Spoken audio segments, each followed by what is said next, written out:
Hi, this is Dr. Gregory Sadler.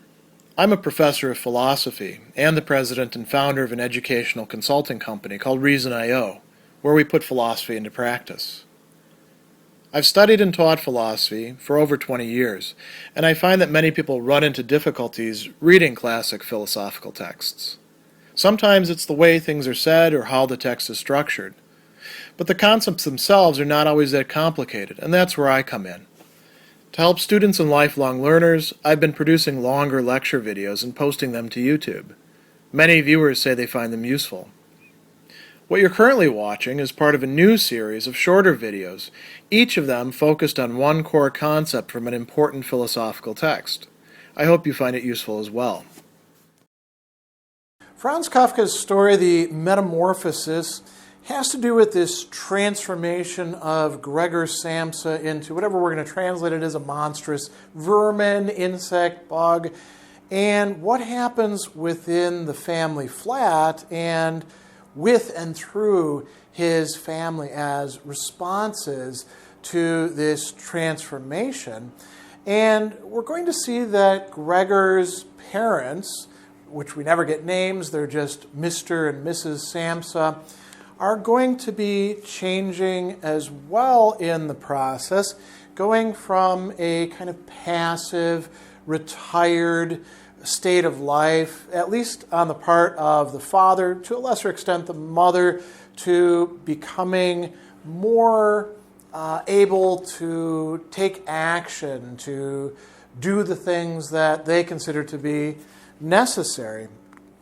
And so we learn that Gregor had been handling the family finances, most of them. The father's actually doing something, as we'll discover, and doing the work that the family needed in order to pay off debts, but also to provide for their place. He'd also selected the flat that they live in.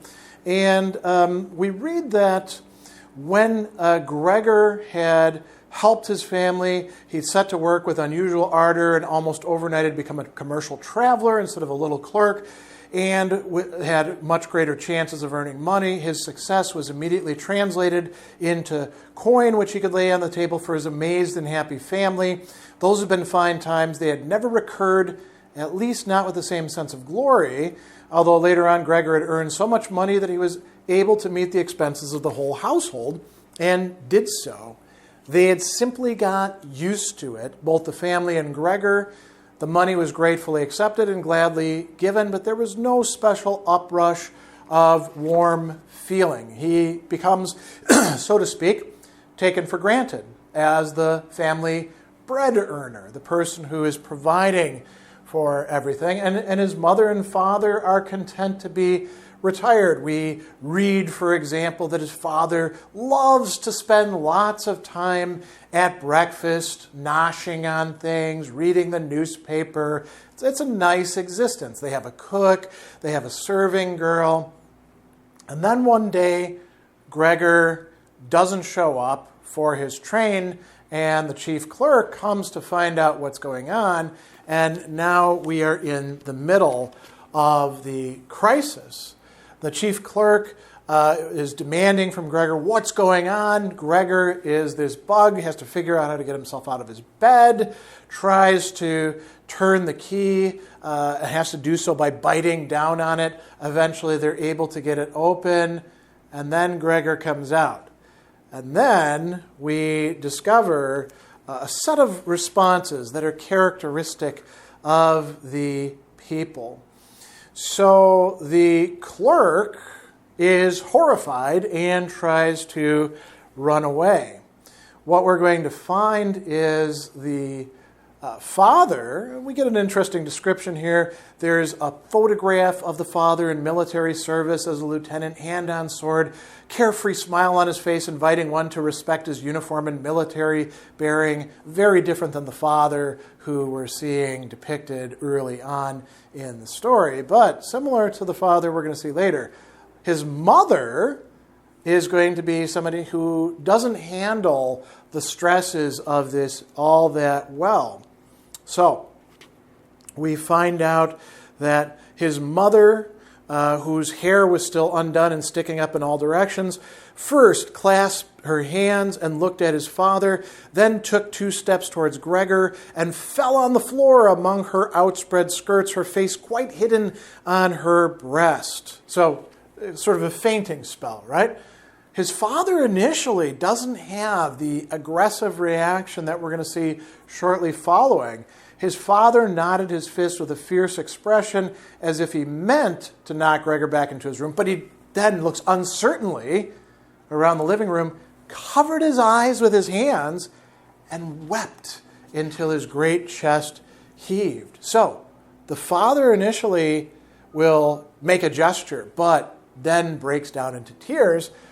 After that, however, he's going to threaten Gregor. As Gregor is trying to get the chief clerk, the father will also take charge, telling the maid and Greta, the young sister of Gregor, go and get a doctor, go get a locksmith. So he's stepping up.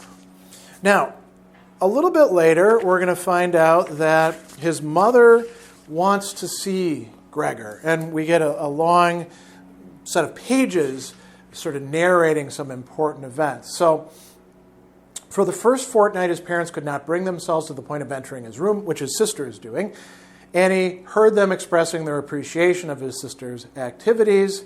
Now both of them often waited outside the door, his father and his mother, while the sister tidied the room. They get news about it, and then we find out his mother began relatively soon to want to visit him. But his father and sister dissuaded her at first with arguments, which Gregor listened to attentively and altogether approved. So at first, you don't want to go see him. Let's let him try to recover. Later, however, she held to be held back by main force, and when she cried out, "Do let me into Gregor. He is my unfortunate son. Can't you understand? I must go into him." Gregor thought it might be well to have her come in. Not every day, of course, but perhaps once a week. Right? So he's saying it would be okay. They're not going to let her in, but later on, she will, in fact, go in. And this is because Greta has this plan to take the furniture out of the room. And then we get some really interesting engagement. Well, not quite engagement here. Greta's mother is thinking about, or Gregor and Greta's mother is thinking about Gregor and whether they're not like giving up on him by taking the furniture out of the room. Doesn't it look as if we're showing him, by taking away his furniture, we've given up hope of his ever getting better, and we're just leaving him coldly to himself? I think it would be best to keep his room exactly as it's always been, so when he comes back, he will find everything unchanged and be all the more easily able to forget what has happened in between. So she's caretaking, essentially, for Gregor. And Greta says, no, we're taking the furniture out. And they do that. And then Gregor is actually going to come out and scare his mother.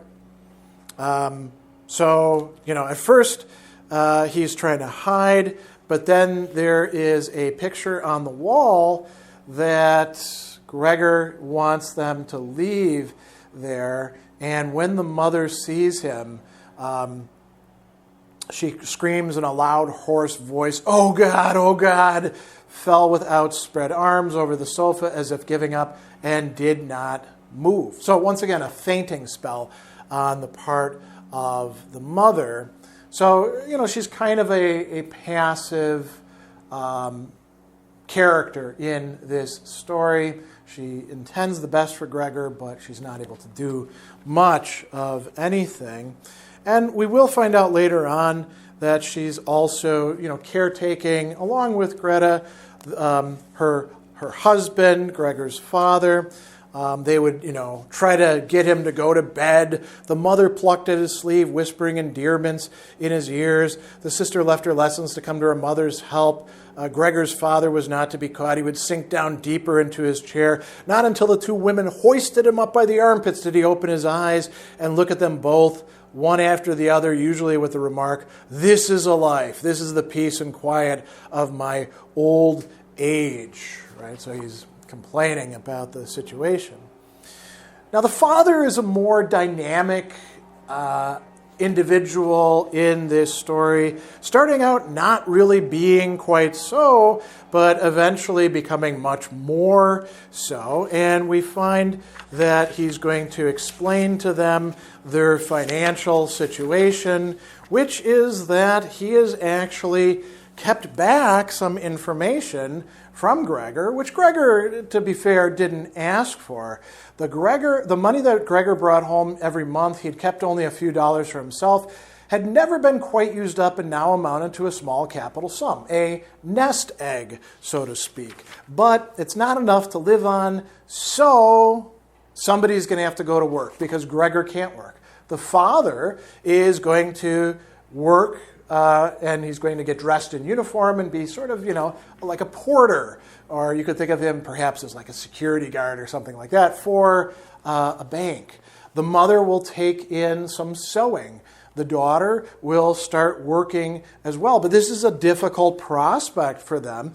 The father, we learn there's a transformation that's going to take place. And we get some interesting description here. His father was hale enough but an old man. He'd done no work for the past 5 years, could not be expected to do much. During those 5 years, the first 5 years of leisure in his laborious though unsuccessful life, he'd grown rather fat and become sluggish. His mother, of course, has asthma, as is mentioned there as well. And we find out that the father rises to the occasion, right? He's going to move away from being this kind of invalid character. They talk about him walking slowly, and he's going to not become a youth again, but certainly become strong again. And there's quite an interesting set of descriptions about this, including a discussion of his uniform. So here's a great contrast. The man who used to lie wearily sunk in bed whenever Gregor set out on a business journey, who welcomed him back of an evening lying in a long chair in a dressing gown, who could not really rise to his feet but only lifted his arms in greeting, and on the rare occasions when he did go out with his family, on 1 or 2 Sundays a year and on highest holidays, walked between Gregor and his mother even more slowly than they did, muffled in his old great coat, shuffling laboriously forward with the help of his crook-handled stick, which he set down most cautiously at every step, and whenever he wanted to say anything, nearly always came to a full stop and gathered his escort around him. So he's, let himself go quite a bit. Now he was standing there in fine shape, dressed in a smart blue uniform with gold buttons, such as bank messengers wear. His strong double chin bulged over the stiff high collar of his jacket. From under his bushy eyebrows, his black eyes darted fresh and penetrating glances. His one-time tangled white hair had been combed flat on either side of a shining and carefully exacting parting. And we can go on with this, but you get the idea. He's cleaned up. He's work ready. He's living a life out in the world. Now, the father has responses that are aggressive towards Gregor, who now is this giant cockroach. And what sort of aggression does he engage in? We have several different descriptions. So the chief clerk takes off, and Gregor's father seizes the walking stick the chief clerk had left behind on a chair, together with a hat and greatcoat, snatched in his left hand a large newspaper from the table, and began stamping his feet and flourishing the stick and newspaper to drive Gregor back into his room. No entreaty of Gregor's availed. Indeed, no entreaty was understood. His father only stamped on the floor more loudly. So that's one initial description, and we find in the passage that I was just reading about the transformation of his father, that after Gregor has broken out, and that's what the women say, Gregor is going to be attacked once again by his father, driving him back into the room. Gregor is dumbfounded at the enormous size of his father's shoe soles, right?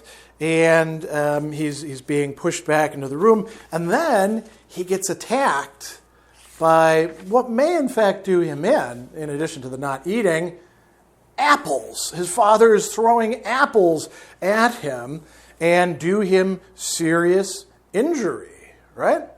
So that's another key thing that's happening there. There's a final incident which is not so much about Gregor, but is about the lodgers. The old man was once more so possessed by his mulish self-assertiveness, right? And he sort of goads the lodgers into taking a stand. They're not going to pay for anything, and this is disgusting. And then they are still around the next day, and he kicks them out, right? So he's become this dynamic, aggressive figure. And Gregor, reflecting on this, realizes, as it said, his father takes the worst interpretations of what he is doing, right? So his father was not in the mood to perceive fine distinctions. And we get this interesting, discussion there. We also read that he believes in dealing with Gregor, with the severest measures, right? Now, why is the father doing this? He is probably, in his eyes, defending the family against a perhaps part of the family, at one time part of the family, Gregor, transformed into this vermin. And we get a further picture of what his father thinks later on when Greta is suggesting that they need to get rid of whatever this thing is, that it's not really Gregor anymore. And we have an interesting exchange. Gregor's father says she is more than right, and he does bring up one idea. He says, if he could understand us, said her father, half questioning.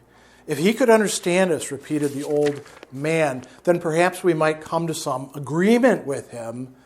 And Greta says, he's got to go, Father. That's the only solution. This isn't Gregor anymore. And the father seems to go along with that. What we're going to discover at the very end is Gregor does die, and the charwoman comes in, discovers his corpse, tells the lodgers. The mother and father are woken up. They get out of bed quickly, one on either side. Mr. Samsa throwing a blanket over his shoulders. Mrs. Samsa in nothing but her nightgown. And in this array, they enter Gregor's room. They find that he's dead. Mr. Samsa says, now thanks be to God. And Mrs. Samsa made a movement as if to stop the charwoman, but checked it. And we find that after he kicks out the lodgers, they decide that they're going to take a break from work.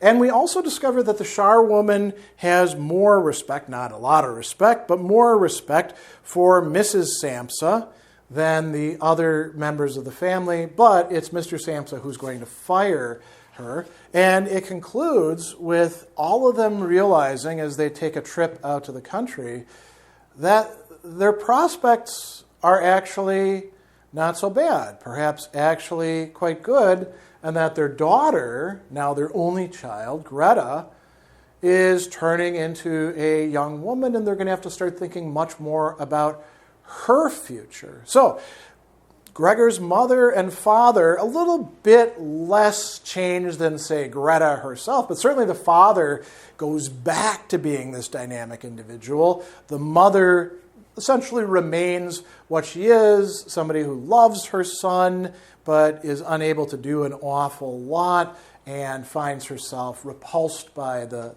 shape that he's taken on. And that's an important part of the family dynamic of this story.